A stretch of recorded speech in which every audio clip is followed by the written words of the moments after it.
On the morning of August 18th, 1590, an Englishman stepped ashore on a small island off the coast of what is now North Carolina.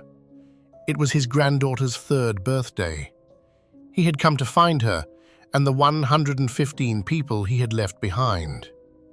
What he found instead was a single word carved into a wooden post. His name was John White, and 3 years earlier he had been made governor of England's second attempt to plant a colony in the New World. The first attempt, on the same island of Roanoke, had already failed. A company of soldiers under Ralph Lane had abandoned it in 1586, beaten down by hunger and conflict with the Algonquian peoples whose land they had taken. This second colony was different. It was not a garrison. It carried about 115 men, women, and children. Among them was White's pregnant daughter, Eleanor Dare, and her husband, Ananias. They had not intended to settle on Roanoke at all. Their charter and their plans pointed north to the Chesapeake Bay. But the pilot of their fleet refused to carry them further, and so they were put ashore on the same cursed island the soldiers had fled the year before. The signs were bad from the beginning. The fort was in ruins. Of the 15 men Sir Richard Grenville had left to hold the island, only a single set of bones remained. Within days, a colonist named George Howe walked alone into the shallows of Albemarle Sound to look for crabs. He never came back. He had been killed by a native hunting party still nursing old wounds from the Lane expedition. Food was short. Winter was coming, and the colonists came to a decision that must have been agonizing. They asked their governor, John White, to sail back to England himself and beg for supplies. Before he left, they made an agreement.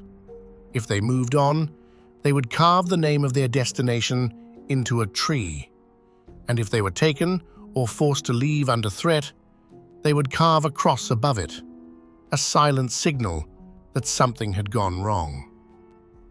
On August 27, 1587, just 9 days after his granddaughter Virginia Dare was born, John White sailed for England.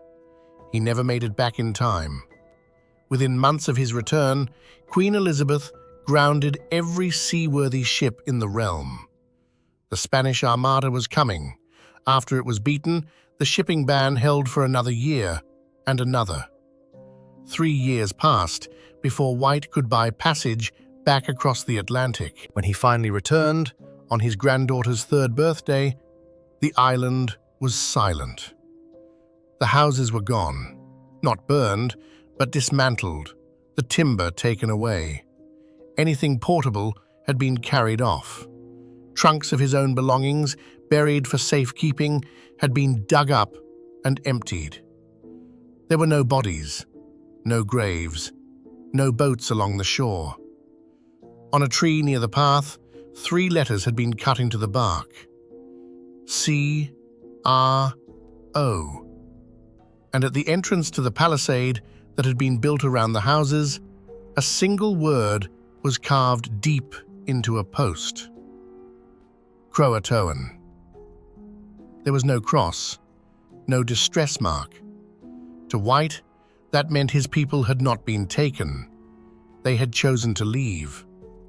Croatoan was the name of a nearby island and of the people who lived there, the only tribe that had remained friendly. He was certain he knew where they had gone. He never reached it. A storm rose over the Outer Banks. The anchor cable of his ship snapped. The crew refused to risk another, and John White was carried back to England, having come within 20 miles of his family and turned away.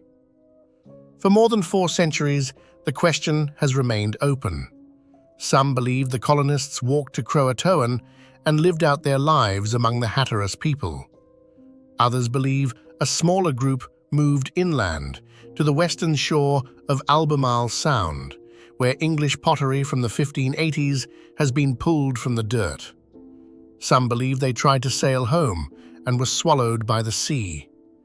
No bones have ever been found. No graves, no final account.